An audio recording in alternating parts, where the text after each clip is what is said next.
We basically have two main priorities in the Kyrgyz Republic.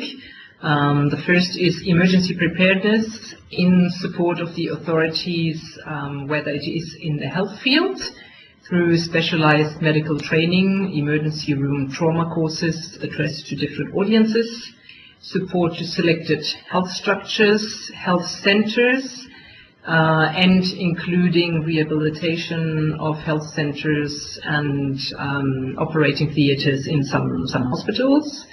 Support to selected water boards, also in order to enable them to better be able to cope with certain situations in case of need.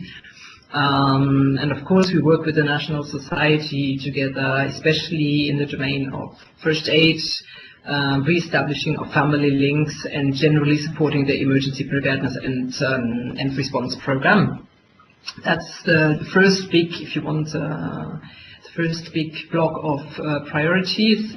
And the second one is very much continuing activities from previous years, mainly in the domain of detention. Our biggest program is the support to the authorities in the fight against tuberculosis in the penitentiary system.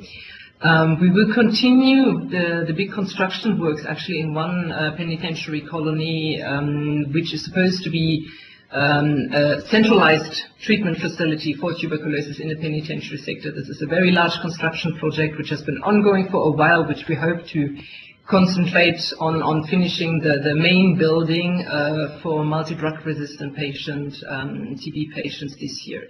So this is one big project that we're hoping to accomplish, and we're hoping to advance with construction work in one penitentiary facility in the south of the country, in order also to support the authorities to avoid problems of overcrowding in other locations. We're also still following up with families who have family members gone missing in the aftermath of the June 2010 events.